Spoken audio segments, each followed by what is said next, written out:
like to welcome everyone to our press event. The press conference that we've called here is about the intention to prosecute Canadian officials for aiding and abetting Israel's war crimes. We're joined today by Shane Martinez, Asaf Rashid, Tayeb Ali, Ayman Ouida, Hamam Farah, and Susan Power. Welcome, Shane. Welcome, Asaf. Welcome, Tayeb, Ayman, Hamam, and Susan. You can see a few journalists are still joining us. Welcome to you at home. So I'm going to get right to it because we don't have too much time for our event today. So today's press conference is going to outline the details of a notice to the Government of Canada of its intention to prosecute Canadian officials for their role in aiding and abetting Israel's perpetration of war crimes that has been issued by the International Center of Justice for Palestinians legal working group for Canadian accountability. The notice was delivered to the Prime Minister and other relevant ministers this morning.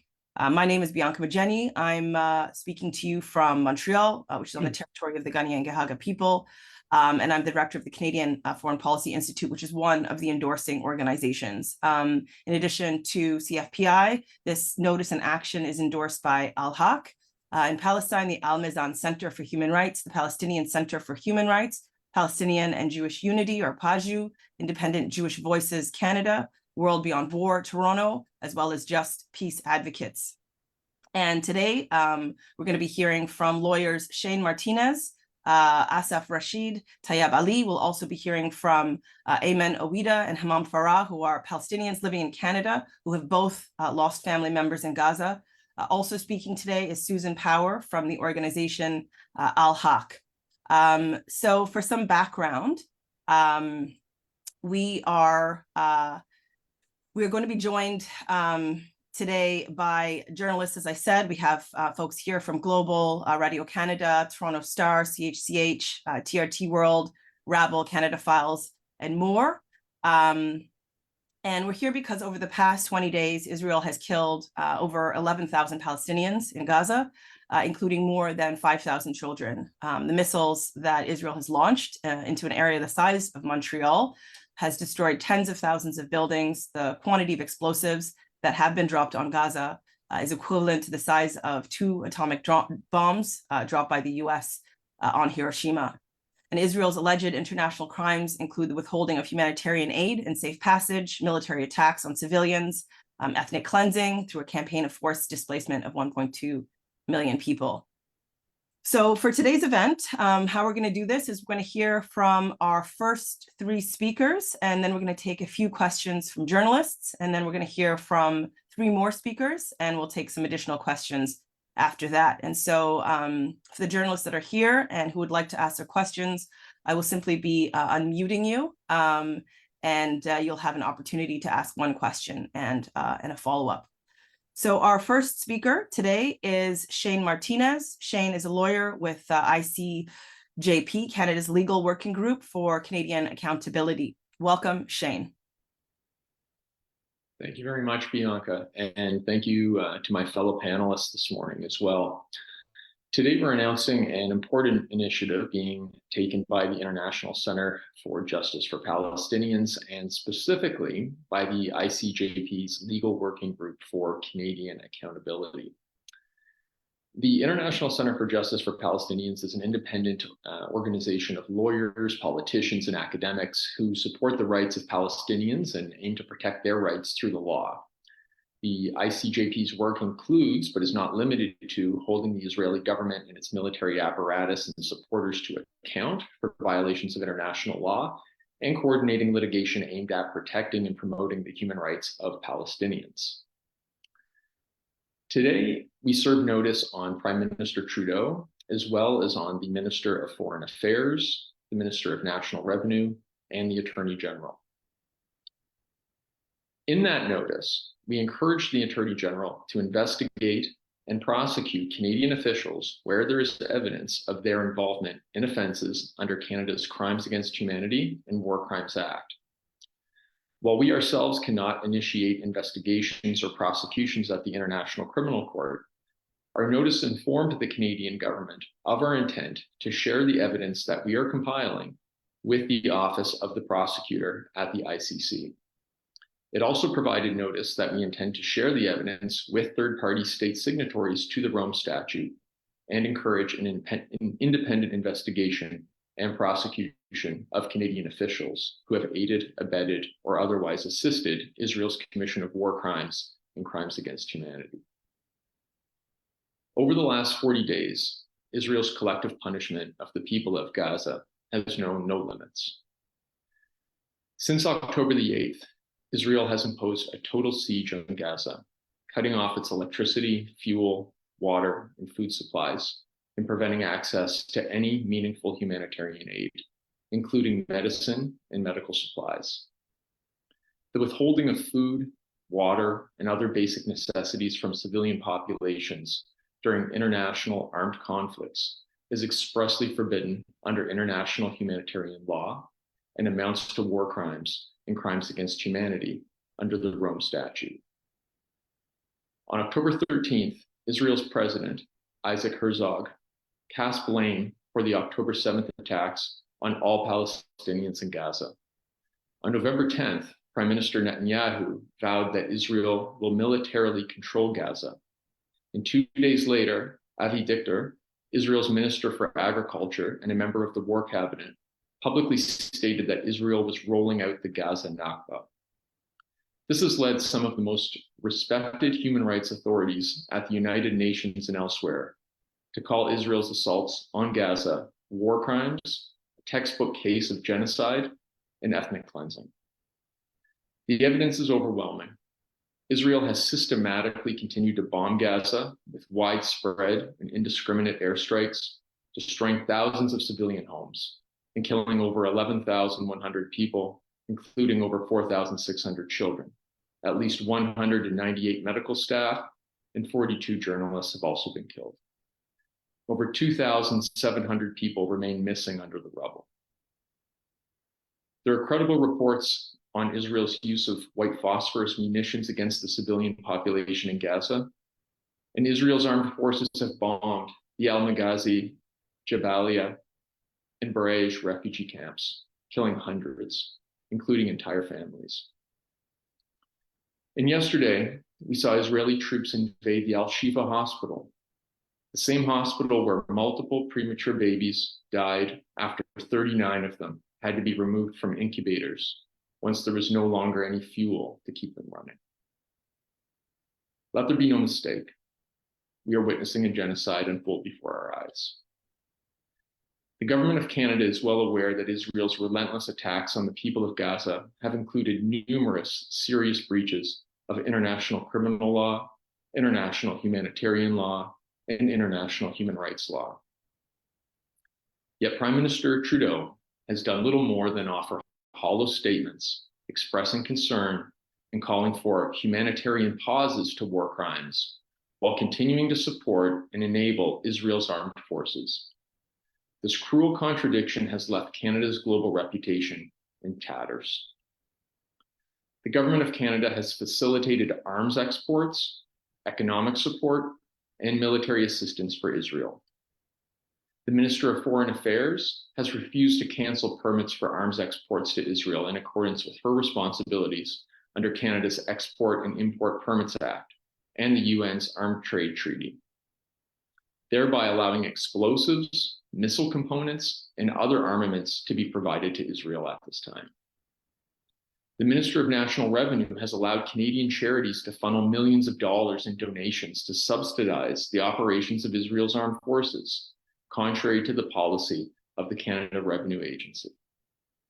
And the Director of Public Prosecutions has taken no action to enforce the Foreign Enlistment Act to halt the recruitment of Canadians to enlist or accept other voluntary engagements in Israel's armed forces. Taken as a whole, the law does not seem to apply in Canada, where Israel's military is concerned. The positions taken by the Canadian state must not be confused for ignorance or cowardice. These positions are well-calculated foreign policy positions. This is not a failure to act, but rather a refusal. And while the refusal of the Canadian government to rise to the occasion is shameful for Canadians, it is deadly for the Palestinian people. As such, there is no time to spare. Our initiative is novel, and it's not without challenges, but we're committed to pursuing and creatively developing it with our international partners in an effort to hold Canadian officials accountable. Thank you very much, and I'll now turn the mic over to my colleague, Asif Rashid. Thank you, Shane. Thank you, Shane. Go ahead, Asif.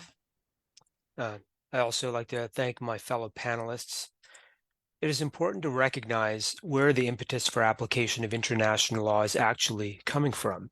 It is people in Gaza, the West Bank, and around the world that have demonstrated more concern for international law and applying it to Israel than states have. Throughout the world, millions have gathered to demand a ceasefire, an end to the siege on Gaza, and accountability for Israel and its supporters to international law. In this context, legal actions to hold allies of Israel liable for complicity can lead to justice. And as the slogan goes, no justice, no peace. Some highlights from just the US and Canada. In New York City, several thousands of people have gathered on numerous occasions as the atrocities at the hands of Israel and its chief supporter, the United States, have continued to pile up. Grand Central Station has been shut down more than once. In Washington, D.C. on November the 5th, tens of thousands gathered in the largest ever showing of solidarity for Palestinian people in the capital. There have been protests at U.S. ports in Tacoma in Washington State on November the 7th and Oakland, California on November the 3rd to attempt to block shipment of arms for Israel. Over 2/3 of people polled in the U.S. are calling for a ceasefire, and while being ignored by their government, escalating protests have been increasing pressure on the U.S. government to stop its complicity. In Canada, twice in the last couple of weeks, hundreds of thousands have gathered in actions across the country calling for an immediate ceasefire, ending the siege on Gaza, and accountability of Canada for its support of Israel while it commits atrocities against Palestinians. There were sit-ins at 17 MPs' offices on or around October 30th, a number likely to have grown since then, with one at Justin Trudeau's office on November the 10th. On October 30th, Canadian security and defense manufacturer Incas, based in Toronto, a company identified as producing armored vehicles and more for the Israeli military, was picketed, creating a disruption in their business as usual. Regarding state parties, buoyed by international solidarity for Palestinian people, several countries have taken steps towards recognizing Israel's violations of international law by either recalling their ambassador or cutting diplomatic ties, or both. Bolivia, South Africa, Jordan, Turkey, Chile, Colombia, Honduras, Belize, Chad, and Bahrain have done so, and that list is likely to grow. Through such action, these countries have issued moral condemnation against Israel for its atrocities against Palestinians, something entirely lacking by Canada. On November 11th, at a conference of the Arab League and Organization of Islamic Cooperation, there was a proposal to cut all ties with Israel, including demands to freeze all diplomatic and economic contacts with Israel. While failing to agree to cutting ties, the final statement from the conference called on all countries to stop exporting weapons and ammunition to Israel, used by their army and settlers to kill Palestinian people and destroy civilian infrastructure. Canada is one of the countries to whom this call applies. But a call has little meaning if not followed by action. Support provided to perpetrators of international crimes can be investigated and prosecuted by the International Criminal Court and third states under the principle of universal jurisdiction. Universal jurisdiction holds that some crimes, such as genocide, crimes against humanity, and war crimes, are so egregious that they are an issue for the international community. The suspect or victim does not have to be a citizen of the state exercising universal jurisdiction, and the crime does not have to directly harm the state's national interests. Universal jurisdiction applies to Canada's support of Israel's armed forces, where there is demonstrable evidence that the international crimes may have already been committed, and clear evidence that further crimes against civilians will imminently be perpetrated. As has been outlined by my colleague, Mr. Martinez, there is evidence of aiding and abetting by Canada. The Legal Working Group for Canadian Accountability will be collecting further evidence. Canada and other allies of Israel have been put on notice. On the 2nd of November 2023, a group of 8 UN experts who form the special procedures of the Human Rights Council released a statement which reads in part, "We remain convinced that the Palestinian people are at grave risk of genocide. The time for action is now. Israel's allies also bear responsibility and must act now to prevent its disastrous course of action. This applies to Canada, which must act now. Under Article 25 of the Rome Statute, individual criminal responsibility attaches not only to the direct perpetrators of crimes, but also to those who aid, abet, or otherwise assist in the commission of a crime within the jurisdiction of the International Criminal Court, or ICC.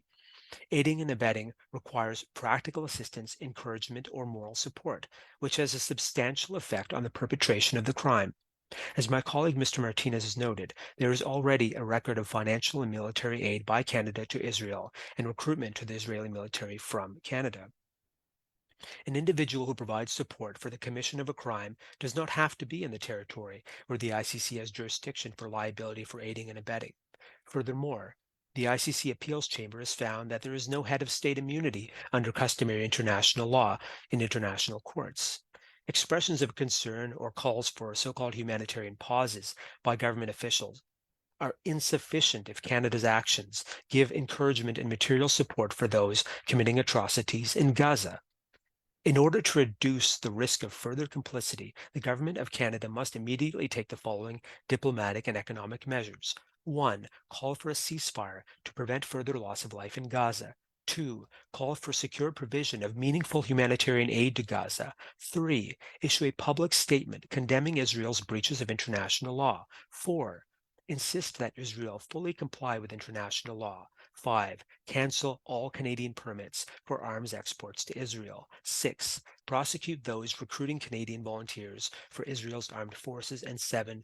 Prevent Canadian charities from using donations to benefit Israel's armed forces.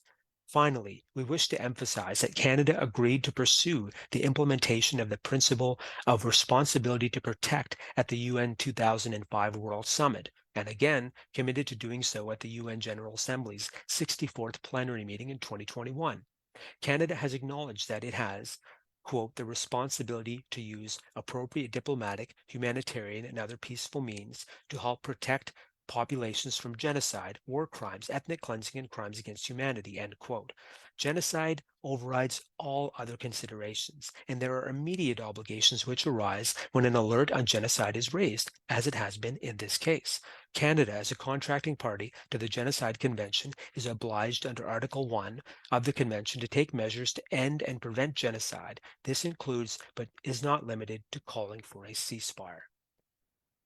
I turn it now over to Tayyab Ali, Director of the ICJP.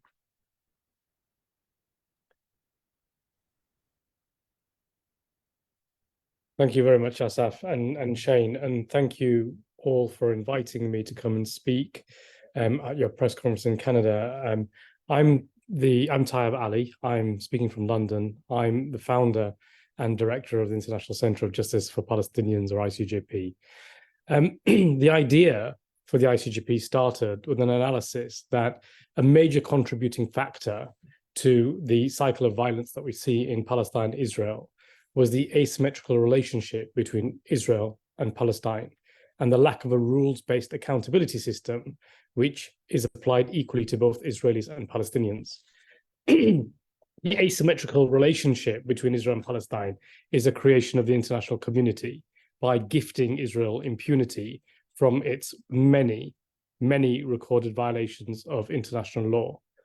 The lack of an accountability system is also gifted to Israel by the international community. The framework that I talk about in a rules-based accountability system is not something alien or unknown or something new that needs to be written. The framework was developed after the atrocities of World War II and the genocide of 6 million Jews by Nazi Germany.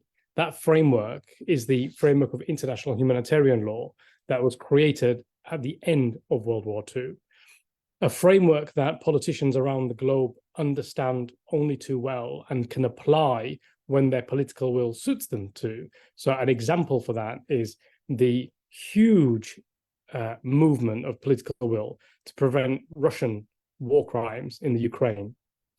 An example in the Ukraine of how when the international community wants to, it can implement that accountability framework almost instantly and effectively, to a degree where even in a war zone, And during a war, it can arrest, prosecute, and convict war criminals where it applies that accountability framework appropriately. With regards to Israel, it's also not something unknown, but I did hear Shane say that it was novel, and that's part of the tragedy here, because it shouldn't be novel. In 2009, I was one of the leading lawyers with a group in London that managed to apply for an arrest warrant for Tzipi Livni, the foreign minister of Israel, or former foreign minister of Israel, for her part in the attack on a police station in Gaza, a civilian target. And a British court, following the presentation of evidence about that particular allegation, issued an arrest warrant for the arrest of Tzipi Livni. That arrest warrant was passed to the police, and the police pursued a suspect that they considered to be Tzipi Livni in London. What transpired was that the UK government blocked the arrest of Tzipi Livni by issuing an immunity certificate. And that, interestingly, immunity certificate is still in place to this day. And interestingly, the arrest warrant is still in place to this day. But imagine just for a moment what would have happened if the United Kingdom government had not protected a suspected war criminal. And imagine if the allegations that were made against Tzipi Livni in relation to civilian attacks in Gaza in 2009 in Operation Cast Lead had actually been tried in a British court, and a jury had made a decision as to whether Tzipi Livni had in fact committed war crimes or in fact was innocent of them. We may be in a very different place today. That process of accountability may have made Israel think twice about the huge response to the October 7th attack that it's currently pursuing now. The attack on October the 7th was clearly atrocious and heinous, and where actors on the October the 7th attack acted outside the law, those individuals should be brought before the same accountability system. ICJP believes that the rules-based accountability system should be applied both to Israelis and Palestinians. And that's the problem, because it's clearly not being applied to Israelis at the moment. There is significant evidence that Israel has engaged in war crimes since October the 7th. Just the simple statistics of 11,500 Palestinians dead, 4,500 of them being children, and 1,500 million of a 2.2 million population displaced is evidence in its own right of an attack that doesn't target, have distinction or proportionality. We at the ICJP were not only concerned about the actions of Israel, but we became hugely concerned that Israel was being encouraged by politicians, not only in the United Kingdom, but across the globe, to pursue its relentless, its unlawful attack on Palestinians in a position of collective punishment. And what we decided to do was that to write to politicians in the United Kingdom and remind them in the first instance that the international humanitarian law was something that they needed to respect and they needed to enforce on Israel to also respect. The position with that was that on immediately receiving notifications of prosecution from the ICJP, some politicians in the United Kingdom changed their rhetoric.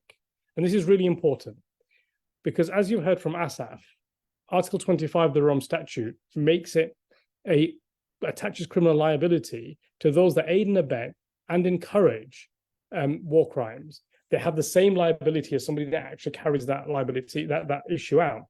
And the lawyers at ICJP determined that the fact that we had managed to get an arrest warrant for Tzipi Livni back in 2009 meant that we now had suspects who were complicit in war crimes present in our parliament in the United Kingdom. We had commentators of the television who were complicit in war crimes and encouraging war crimes present in the United Kingdom. No longer did we need to apply principles of universal jurisdiction as we did in 2009, but we could actually prosecute these politicians, these commentators, these supporters of war crimes in England. This is what we are determined to do. We have a very straightforward, very simple strategy with regards to what we're doing. ICJP is engaged on a Justice for Gaza campaign.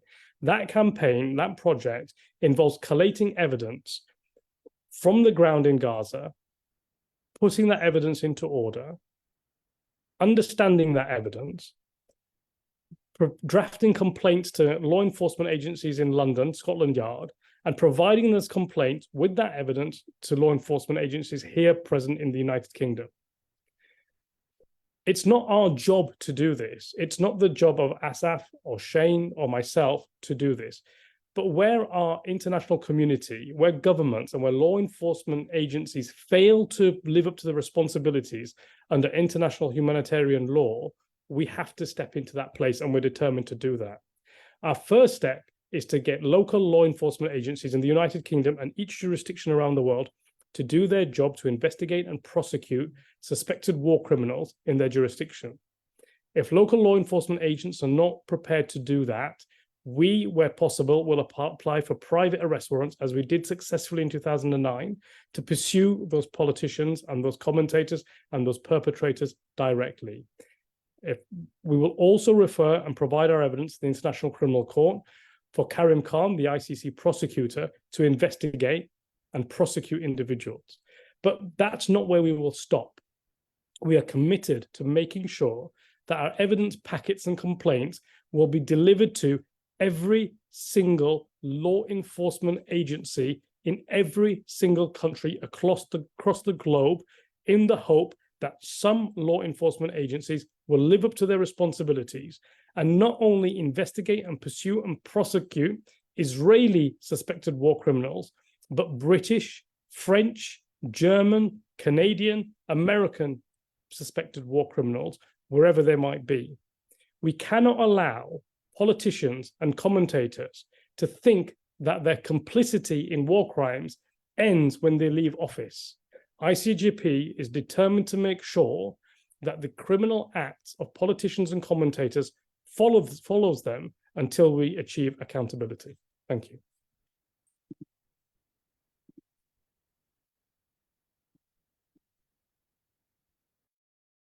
My apologies. Thank you. Thank you so much to Tayyab, who is the director of the International Center for Justice for Palestinians and a partner at Weinmann's LLP. So we're now going to take a little pause because I do see that there are quite a few journalists here from across Canada and beyond. So if anyone would like to ask a question, you can raise your hand or message me. Just let me know what your media outlet is. We'll also be taking questions at the end, and I can unmute you and allow you to pose your question. I do see a question here from Paul Salvatore at TRT. I'm just going to unmute you, Paul, and you can ask your question.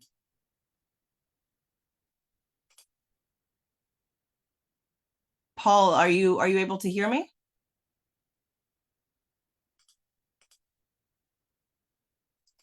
All right. Well, yes. Am I please coming go through ahead. now? Okay. Okay. So thank you so much for the presentation.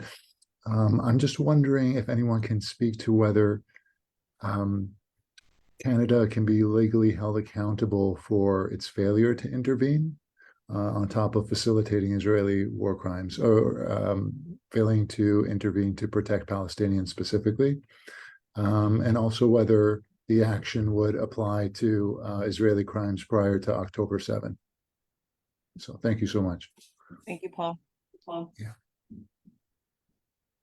Would anyone like to take this, Shane? I can maybe address the second part of the question. So yes, I think Canada could be held responsible for crimes which have occurred in which it's been complicit, prior to October 7th of this year. The investigation into the situation in Palestine that's happening at the ICC right now is one that dates back to 2014. And so the Office of the Prosecutor there has prosecutorial jurisdiction over crimes that are committed in Gaza and the West Bank since then and going forward as well. And that's been stated quite clearly.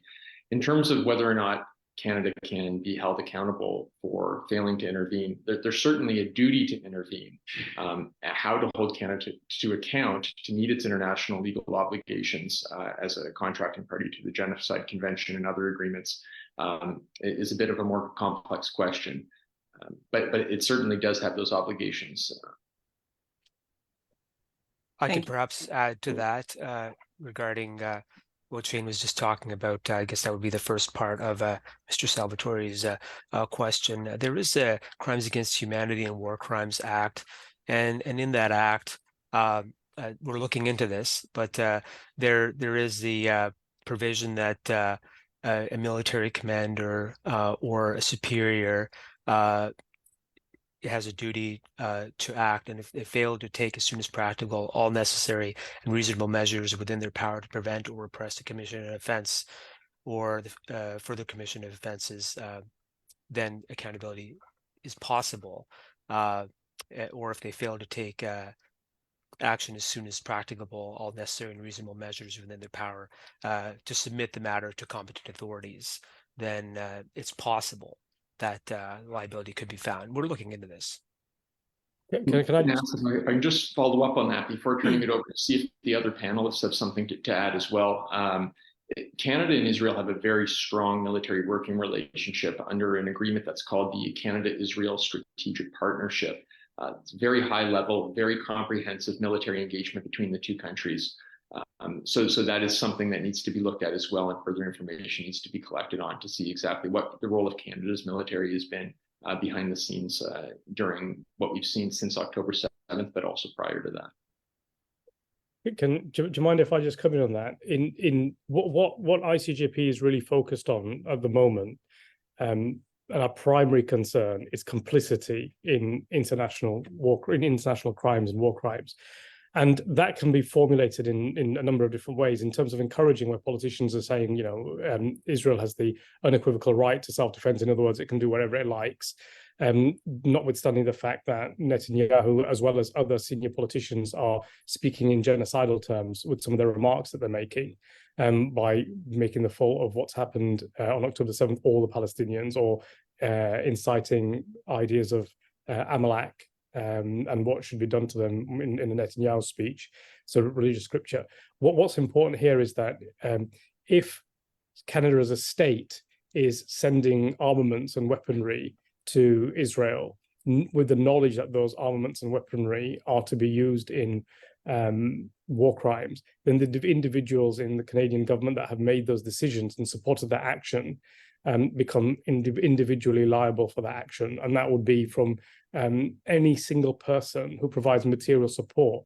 And so that's from the head of state all the way down to through the military, all the way through the cabinet, all the way through the military infrastructure. But what's really interesting is that it also applies to individuals lower down in the chain of command, including people that maybe fill the vehicles that were petrol or diesel or fuel to fly the plane across. They also, if they have the knowledge that the weaponry that they're assisting to transport could be used for war crimes, become individually and independently liable for that action. And you've heard the sort of adage which is following orders is no excuse. And what that really means is that in international law, if you provide material assistance by following orders, you could be prosecuted for it. And we have seen actions across the world where people have refused in some states to assist in the armament of Israel by, for example, taking union action and striking, where their infrastructure is one where they know that the planes that are going to fly out are providing weapons to Israel. And so that type of issue is really important for individuals, and they have to make a decision as to whether or not they're prepared to participate in those types of crimes. Thank you. Is there anyone else that would like to respond before we continue? All right, thank you. So I do see that we have quite a few journalists, but in terms of questions, I think perhaps people would like to say some of those until the end. And so we're going to continue with our speakers. And we're going to be hearing from Hamam Farah, who is a psychotherapist, writer, and activist based in Toronto. Welcome, Hamam. Hi, thank you, Bianca.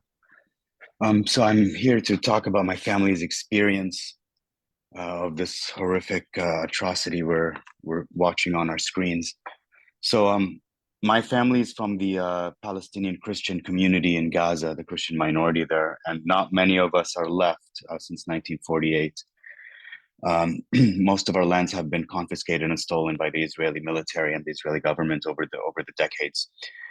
So, but we remain a small minority there, and now family members are trying to and desperately asking to be able to come here to Canada to take refuge. But when these murders started happening and Israel launched its attack on Gaza, and after October 7th, my family quickly, for the first time, they never really had to leave their homes in previous attacks on Gaza, but this time it was imminent that Israel was going to come to Gaza City, and that's where my family is located, in the middle of Gaza City.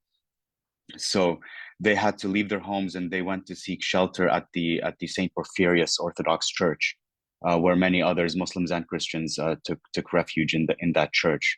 And on October, I believe it was October 19th, that the St. Porphyrius Church was bombed, and the room that my family was staying in collapsed. The ceiling collapsed on top of them. There were many injuries, and there were about, I think, 16 to 18 deaths. And one of those deaths was my step cousin, Sulaiman. Sulaiman was beloved in the community. He was well known. He was very kind and generous, and he would do people favors all the time. And he was the one that was helping the family, move things around and support them in the tasks that needed to be done as they were fleeing their homes. Sulaiman was also driving my aunt, my mother's younger sister. He was driving her to feed her dog and cats, where her dog and cats were left at the house. So they were risking their lives every other day or so, driving from the church to her house to feed the pets. And my aunt was saying how the dog has gone mad from all the sounds of the bombings and the fear. And then when the church was bombed and the ceiling collapsed, Sulaiman, he has two sons, two little boys, and his wife, Lily. His wife has been injured severely. She has a broken back, a broken jaw, broken hip. She was transferred to one of the hospitals, and Al Ahli Hospital, the hospital that was bombed, where that horrific massacre occurred of hundreds of people. So she was transferred there, and she's still there today. There is no medicine, pain medication. There's no medical equipment to operate on her. So she's suffering. Any slight movement she makes is causing her a great deal of pain.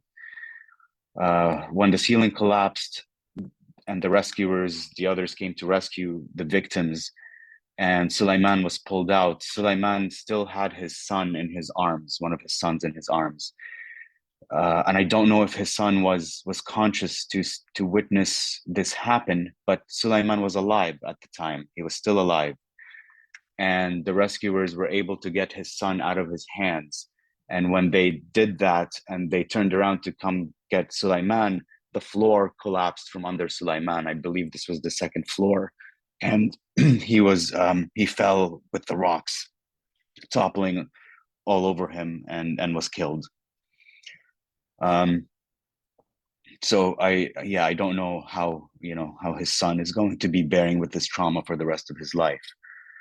And then that, maybe some of you have watched the funerals of the people in that church, and you see the Christian Orthodox priests presiding over the bodies and giving the funeral ceremony.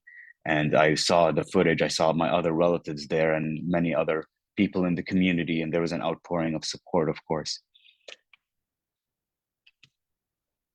And then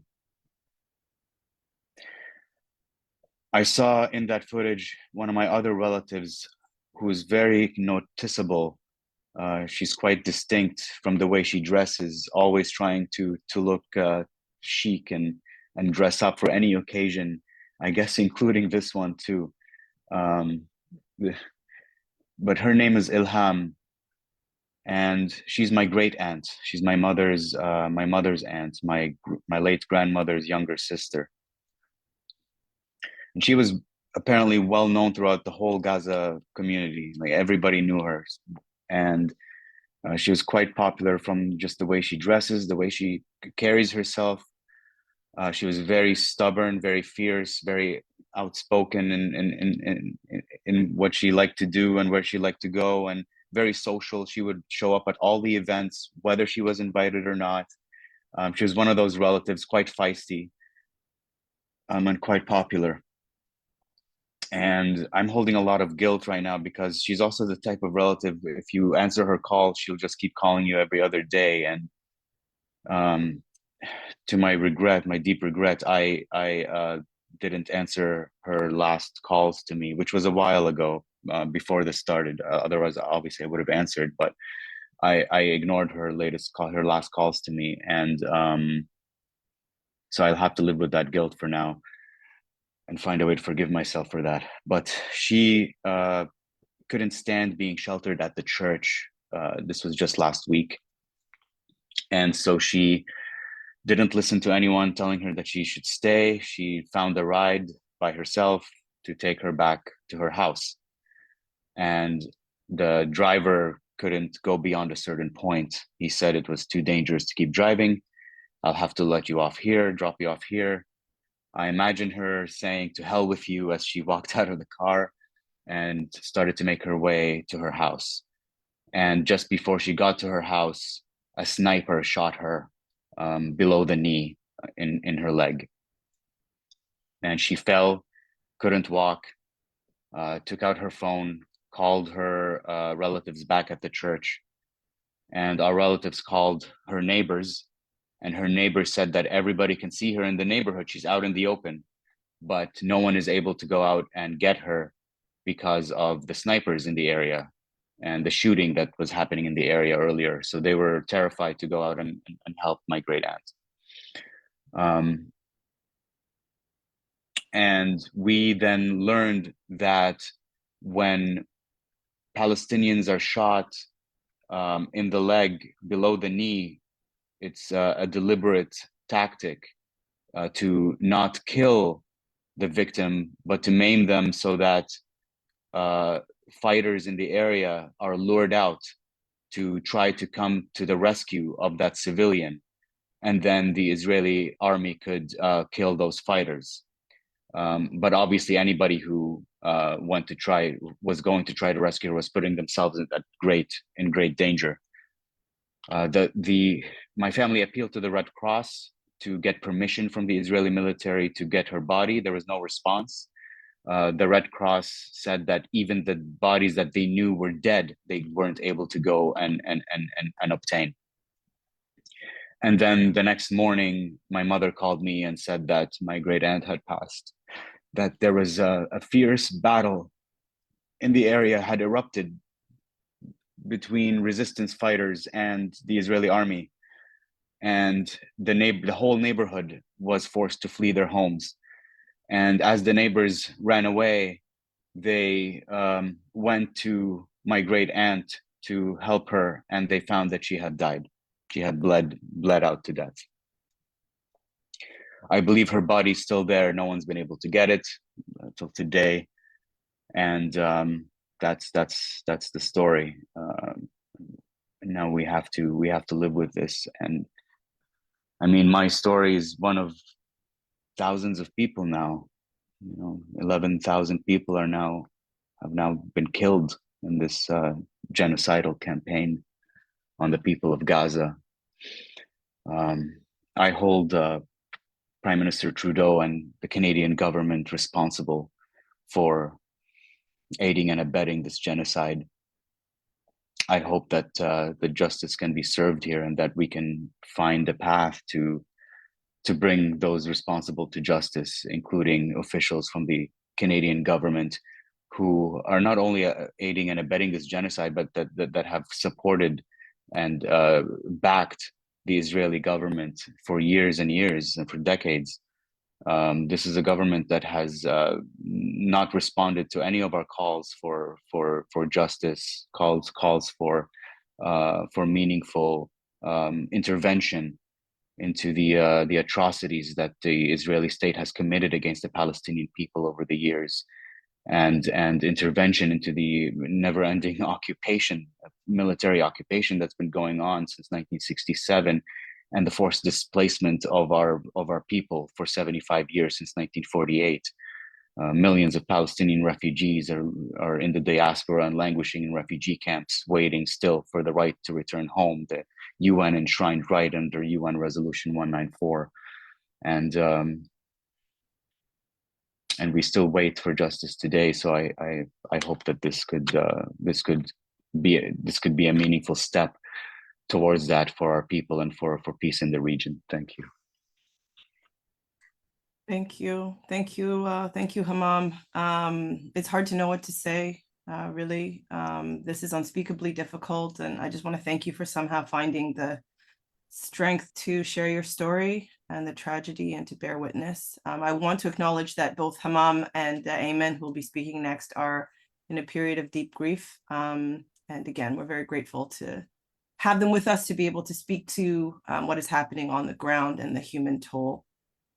So next up, we'll be hearing from Ayman Awida, who's a professor in the Faculty of Medicine and Health Sciences at the University of Sherbrooke. Welcome, Ayman. Thank you, Bianca. It's going to be difficult to go after the story that Hammam mentioned, as a lot of our stories are very similar and have a deep impact on our emotions. So me and my wife have tens of relatives in Gaza. On October 22nd, my wife lost an entire family from her father's side. The family, comprised of 8 members, including 3 children, were killed when their home was bombed, and they were buried in the rubble for a few days. They were innocent civilians who lived in the south of Gaza, where Israel had repeatedly mentioned their area to be safe. How will my wife and her family hold Israel accountable for the killing of these innocent lives, innocent children? How are the Palestinians going to get justice for the 5,000 children killed in targeted Israeli bombings? We will not take collateral damage as a justification for these barbaric, haphazard killings of beautiful, innocent, full of life children.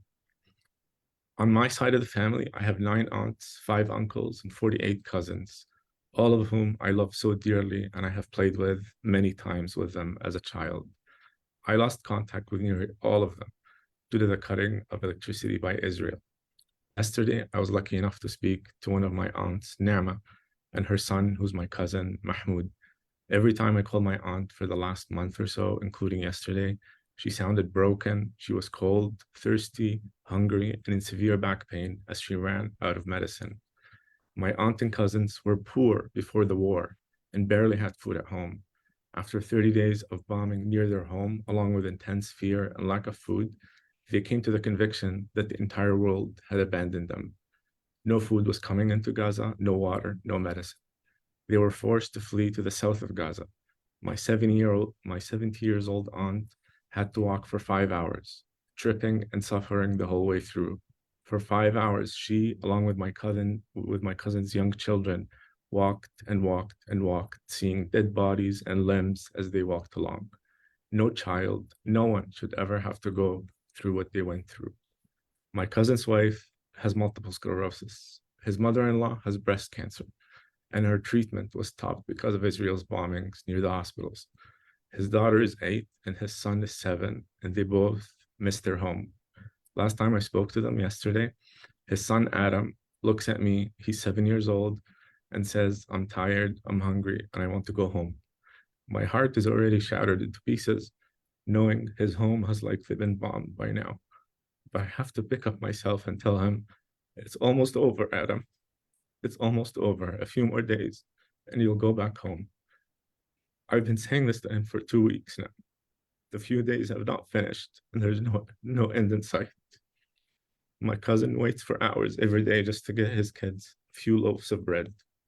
Besides the nearly 5,000 children that have been killed by Israel, doesn't our government see the hundreds of thousands of children and the elderly and the sick and the frail who are in severe distress, who need their medicine, who are in pain? How can my Prime Minister go to a comfortable bed at night and eat warm meals, knowing that millions in Gaza cannot because he is complicit with Israel's war crimes? How can my Prime Minister forgive himself every time he wakes up and goes to bed, knowing that he did not stand up for justice and call for a ceasefire? This is not the Prime Minister I voted into office. This is not the Canada I call home. With the flick of a button, Israel can provide life-saving electricity back to the hospitals. With the flick of a button, Israel can provide water to all the thirsty children and the patients requiring dialysis. With a quick phone call, Israel can allow the entry of food and medicine into Gaza. We've all seen the lines of trucks at the Rafah border, just waiting for that signal from Israel to go into Gaza. But Israel is not doing that. Israel had decided long ago to collectively punish all Gazans. Israel has decided to level entire neighborhoods, knowing fully that children are playing outside or sleeping in their homes. Israel couldn't have done this without the approval of its allies, including Canada. There is so much more my Prime Minister and his cabinet could have done for Gaza. But today, I'm asking for only one thing: ceasefire now. Thank you. Thank you. Thank you, Ayman. Thank you so much. Our hearts are with you. Thank you for sharing this devastating story of your family's loss. We need to hear this. It's beyond devastating. Truly, truly, truly heartbreaking. Thank you for raising the issue of complicity. Thank you for being here. The next speaker and our final speaker today is Dr. Susan Power, who is the head of legal research and advocacy at Al-Haq, an independent Palestinian NGO based in Ramallah, West Bank. Welcome, Susan. Thank you very much, and thank you for the invitation to speak. And I just want to start by just extending my deepest condolences to Ayman and Haman on the call for the loss of lives and the horrendous tragedies that have been visited on their families. Just to give, I'm here today representing Al-Haq, and just to give some context into the work of Al-Haq. Al-Haq was established in 1979 to monitor and document violations of human rights and humanitarian law against the Palestinian people, regardless of the perpetrator. Since October the 7th, we've merged a number of our units with two Palestinian human rights organizations in Gaza on the ground, with the Al-Mazan Center for Human Rights and with Palestinian Center for Human Rights. For the first 2 weeks, we were producing daily reports from the field, but due to the intensity of the attacks, our joint field team were unable to continue doing the daily field reports. And this is the first time in the history of our organizations that we've been unable to monitor and document the situation unfolding on the ground in the way that we would usually do, because of the intensity and the gravity and the nature and scale of the attacks. Our field researcher in Gaza City, Mohammed, his house was bombed, and then when he fled to his sister's, to his wife's sister's house, that too was bombed. We've been unable to contact Mohammed for the last week, and we're very concerned as to his safety. Our field researcher in the south of the Gaza Strip, his sister's house was bombed, and 3 of her children were killed, and she was left in a seriously critical condition. Our legal researcher in The Hague, Ahmed, his family are from Gaza, and his six members of his extended family were killed, including his 4-year-old nephew. So this has had a very deep impact on everybody that we know. And I just want to kind of pull it back a little bit to 1948, and really since the start of the foundation of the State of Israel, we've seen Israel apply a regime, an apartheid regime, over the Palestinian people. So over the Palestinian people, both in the West Bank, East Jerusalem, the Gaza Strip, but all Palestinians, Palestinian citizens of Israel, and Palestinian refugees and exiles in the diaspora. It has fragmented the Palestinian people and continued to dominate them and control their lives, subjugate them under discriminatory laws. And it does this to carry out a colonization of the territory. It does this to fragment them and divide them so they cannot resist the ongoing colonization of their lands, their displacement, and their replacement with Israeli Jewish settlers. And what we're seeing at the moment, right across the occupied Palestinian territory, is a continuation of that colonization. And this is happening now at an accelerated rate since October the 7th. Since October the 7th, and I look just more specifically not to the Gaza Strip, but to the rest of the West Bank, including East Jerusalem. And in the rest of the West Bank, including East Jerusalem, since October the 7th, there's already been the killing of 193 Palestinians, including 52 children. There's also been an acceleration and an escalation on the ground. There's military incursions into Jenin on November the 9th. Israeli undercover units raided Jenin with armored bulldozers, where they ripped up through the streets. They carried out drone strikes, and 14 Palestinians were killed, including 4 children. Again, on the 13th and 14th of November, there was raids and airstrikes on Tulkarem refugee camp in the West Bank. And there was another 7 Palestinians killed in those raids. The Israeli forces prevented ambulances from attending the scene. There's been widespread collective punishment across the West Bank since October 7th. There's been mass arrests and detentions, and so far 2,570 Palestinians have been arrested and detained. 2 of these are members of the Palestinian Legislative Council, so they're parliamentarians, and also the human rights activist Ahed Tamimi was arrested. There's been a widespread movement of movement restrictions at checkpoints, delays right across the West Bank. There's been a curfew placed in the old city of Hebron, and people within the old city are held under curfew and can only go out for 1 hour every 48 hours. They were threatened with evictions if they broke the curfew. And what we're really seeing right across the board in the Gaza Strip, the West Bank, including East Jerusalem, is an acceleration of Israel's forceful transfer measures for colonization. This is a continuation of the colonization. In Gaza, there's a transfer of 1.1 million Palestinians from the north to the south of the Gaza Strip. And there's also plans to force their transfer out of the Gaza Strip altogether into the Sinai, into tent cities. This is also happening, this Gaza Nakba. We're seeing this in the West Bank as well, and this continuing practice of forcible transfer. In the West Bank, we're seeing very aggravated and serious levels of settler violence, and so violent and vicious that it's creating an environment of terror and forcing the displacement of Palestinian communities. The Israeli Minister of National Security has authorized these squadrons of volunteers who are trained and given arms. They're basically militia units. There's 33 of them that have just been formed in Jerusalem, and more that have been formed right across Israel. And these units are being armed. In the West Bank on the 11th of October, just in terms of one of these incidents, and there's of many, 8 to 10 masked Israeli settlers with automatic weapons and handguns launched an attack on the village of Kusra. They killed 3 Palestinians, and an Israeli military officer who was with them killed another Palestinian.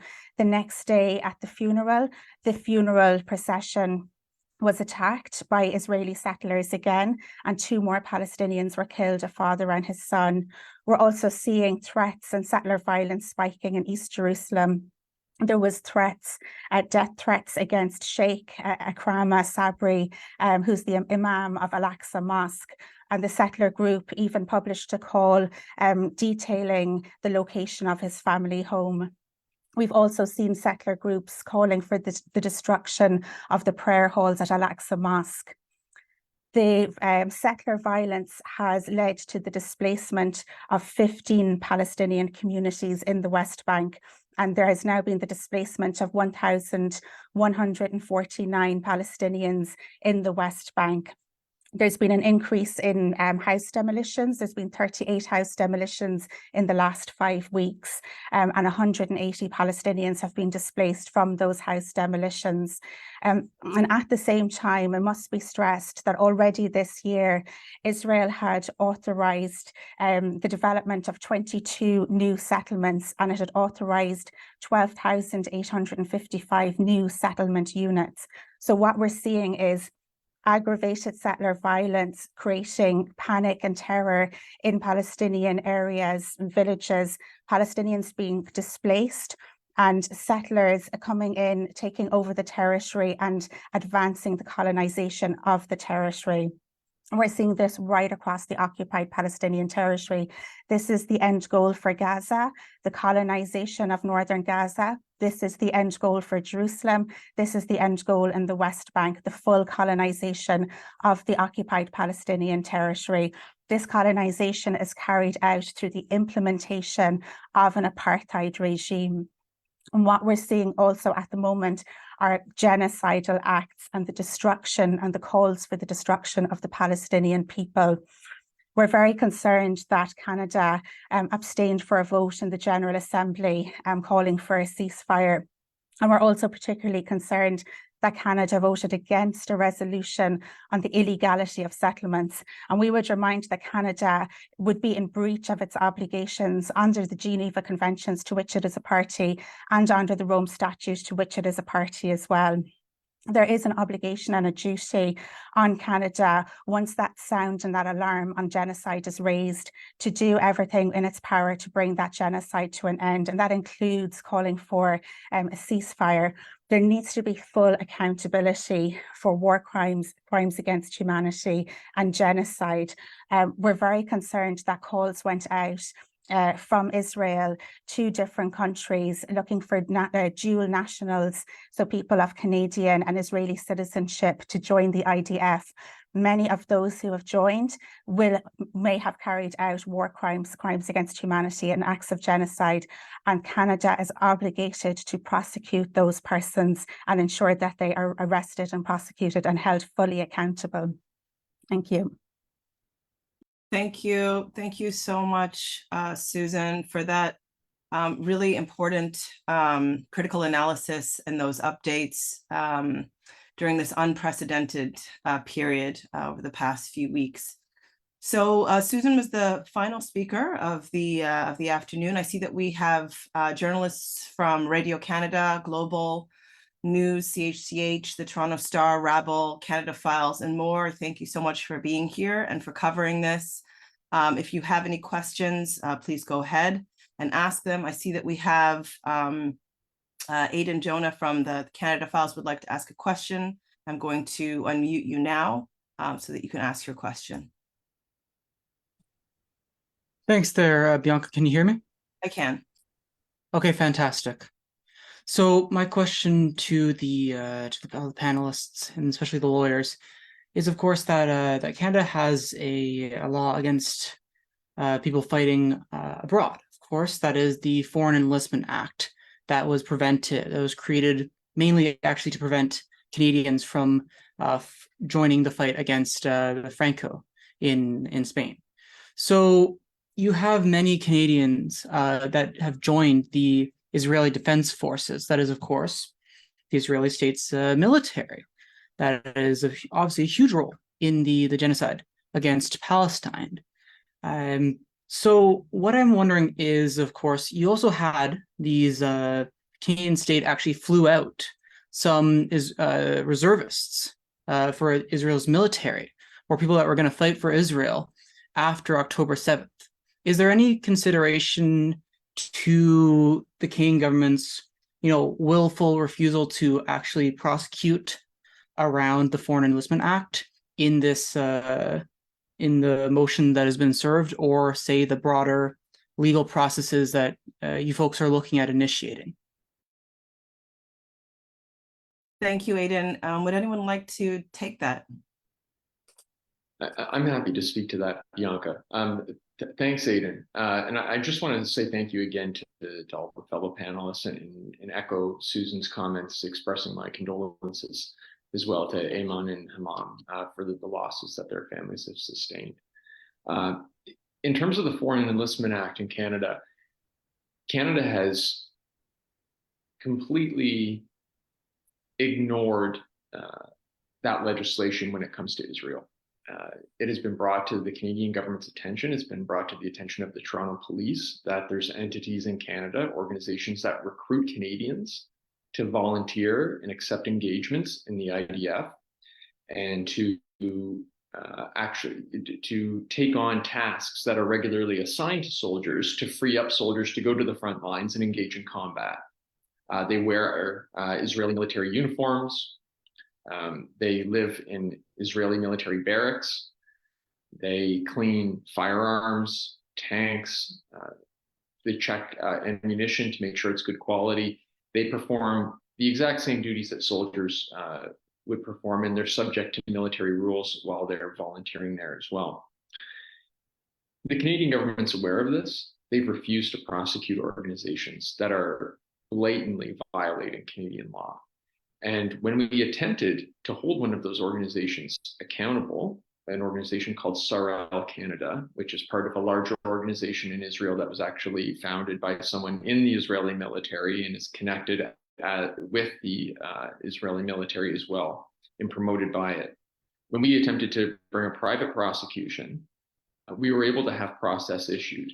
We were able to have the case commenced and go before the court. But then what ended up happening was that the Crown exercised its discretion and its authority to come in, intervene in the case, take it over, and immediately shut it down. That's what Canada does. When it comes to Israel's military, there is a complete double standard here. And Israeli military recruitment is one of those examples. It's something that we're continuing to look at. We're appealing what happened in that case where the government came in and shut that private prosecution down. But it's very troubling how Canada has this state of exceptionalism when it comes to Israel's armed forces, legal exceptionalism.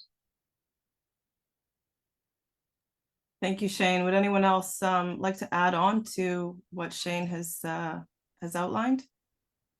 All right, we have a question from a community member, Michelle Noor, who wants to know what the public can do, what lawyers can do when it comes to this this notice and this action. Maybe I'll start with you, Tayyab. Yeah, thank you. I mean, in the ICJP in London, we are very well connected to all the political parties in the UK and a significant number of members of parliament. And one of the most interesting characteristics of this current conflict was that members of parliament were actually responding to the massive amount of letters and emails and lobbying that normal members of their constituency were doing on them. And I can say to you, it made a huge difference. It made a huge difference.